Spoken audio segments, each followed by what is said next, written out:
और ब्रेक के बाद आप सभी दर्शकों का अन्नदाता में स्वागत है। चलिए अब रुक करते हैं अगली कड़ी की ओर।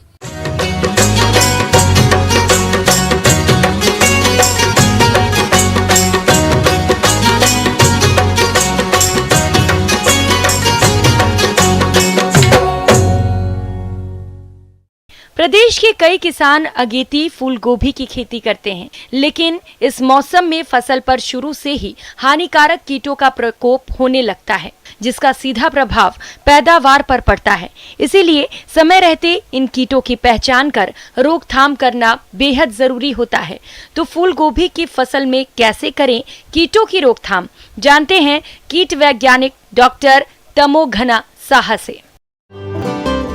शुरू में जब हम लोग फूल गोभी और बंदा गोभी लगाते हैं उस समय जो कीड़े जो लगते हैं उसमें से प्रमुख 4 प्रधान कीड़े हैं। शुरू में जो लाही जिसको बोलते हैं डायमंड बैक मॉथ, आप लोग सब जानते हैं। तीसरा जो है एक कहते हैं टोबैको कैटरपिलर, ये भी डैमेज करता है, किंतु इन तीनों के हिसाब से ये थोड़ा सा कम डैमेज करता है। फूल गोभी में मुख्य रूप से लाही, गोभी मक्खी, हीरक पृष्ठ कीट, तंबाकू की सूड़ी आदि कीड़ों का प्रकोप होता है, जो कि फसल की बढ़वार और उत्पादन को प्रभावित करते हैं। माहू कीट ये छोटे आकार के हरे पीले पंखदार व पंख विहीन कीट होते हैं। इस कीट के शिशु एवं वयस्क दोनों ही पत्तियों से रस चूसते हैं, जिससे पत्तियां पीली पड़ जाती हैं। उपज का बाजार मूल्य कम हो जाता है। माहू अपने शरीर से मधु रस उत्सर्जित करते हैं, जिस पर काली फफूंदी विकसित हो जाती है, जिससे पौधों पर जगह जगह काले धब्बे दिखाई देते हैं। इस कीट से लगभग 20 से 25% तक नुकसान हो जाता है। अब आते हैं इनका मैनेजमेंट हम कैसे करें। मैनेजमेंट हम 2 तरह से बताएंगे, एक ऑर्गेनिकली कैसे आप मैनेजमेंट कर सकते हैं और एक केमिकल। पहले हम बताना चाहेंगे ऑर्गेनिकली। ऑर्गेनिक मैनेजमेंट में हम शुरू में हम लोग गोबर और गौमूत्र 1 लीटर गोबर और 5 लीटर गौमूत्र एक जगह पे हम उसको इकट्ठा करके उसको अगर 10 दिन तक उसको हम चलाते रहे।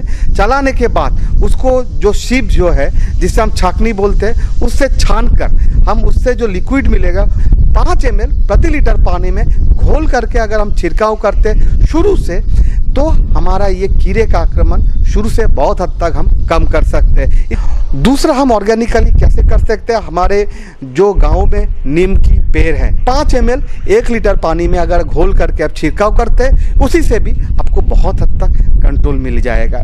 ये छोड़ के भी हम क्या कर सकते हैं, जो बाजार में देखिएगा पीला कलर का कागज मिलेगा, कागज का दोनों साइड गोंद और ग्रीस का लेप लगा दीजिए। लेप लगा के आप जो है 20 से 25 मीटर के दूरी पे आप अगर लगाते रखें, उसमें वो सट जाएगा, जिससे वो बाहर फिर निकल नहीं पाए। इससे जो है हम बहुत हद तक अपने लाही को मैनेज कर सकते हैं। इसके नियंत्रण के लिए परभक्षी कीट लेडी बर्ड बीटल को बढ़ावा देते हैं या मिथाइल डिमेटान या डाइमिथोएट 1.5 मिलीलीटर प्रति लीटर पानी में घोलकर छिड़काव करें। रस चूसने वाले कीट जैसे माहू और थ्रिप्स का प्रकोप दिखे तो इमिडाक्लोप्रिड 1 मिलीमीटर और 3 लीटर पानी में मिलाकर इसे स्प्रे करें। यदि थ्रिप्स का हमला दिखे तो ट्राइजोफॉक्स डेल्टा मैथ्रीन या साइपर मैथ्रीन 5 मिलीलीटर को 10 लीटर पानी में मिलाकर स्प्रे करें। अब आते हैं हम दूसरा कीट जिसको हम लोग बोलते हैं डायमंड बैक मॉथ। आप लोग सभी अच्छा से जानते हैं, ये जो पिल्लू जो है ये हरा कलर का होता है एवं बहुत ही छोटा छोटा होता है, और ये पहले पत्ती को डैमेज करता है, पत्ती को छेद करता है। बड़े हो जाते हैं जब पिल्लू, तो ये फिर पुराने पत्ती को भी नहीं छोड़ता, पुराने पत्ती को भी वो कंप्लीटली डैमेज करता है। और ये सिर्फ पत्ती को ही नहीं, जो हमारा कैबेज का जो हम लोग खाते हैं, जो इसको हम लोग बोलते हैं हेड बोलते हैं, कॉलीफ्लावर जिसको हम लोग कर्ड बोलते हैं शुरू, उसको भी वो नहीं छोड़ता, उसको भी वो कंप्लीट डैमेज करता है। इसके लिए भी फिर हम ऑर्गेनिकली और केमिकल मैनेजमेंट के लिए बताएंगे। ऑर्गेनिकली जैसे हम बताए थे, गौमूत्र और गोबर दोनों का जो है आप मिक्सचर बना लीजिए, फिर 5 ml 1 लीटर पानी में घोल करके छिड़काव करें। इस कीड़े के लिए अगर हम मस्टर्ड, जिसको हम सरसों के नाम से जानते हैं, 2 रो गोभी व कॉलीफ्लावर 1 रो मस्टर्ड ऐसे करके अगर लगाते हैं तो क्या होगा, मस्टर्ड में जाकर वो अट्रैक्ट हो जाएगा, जिससे हमारा गोभी जो है बच जाएगा। इसके नियंत्रण के लिए अंडे के समूहों को एकत्र कर नष्ट करें। Nuclear polyhedrosis virus 250 LE hectare का छिड़काव करें। मेलाथियान 2 मिलीलीटर प्रति लीटर या स्पाइनोशेड 25 SC को 15 ग्राम सक्रिय तत्व प्रति हेक्टेयर की दर से 10 से 15 दिन के अंतराल पर छिड़काव करना चाहिए। तीसरा जिसका नाम बताएंगे टोबैको कैटरपिलर, बस पोडोप्टेरा लिट्यूरा। आप लोग जानते हैं इसका पिल्लू जो है भूरा कलर का होता है, भूरा कलर का, और अंदर पिल्लू में हल्का हल्का दाग भी रहता है। और एडल्ट जो है इसका जो अगले वाला जो पंख है वो हल्का सा उजला कलर है और पिछले वाला जो पंख है ये भूरा कलर का होता है।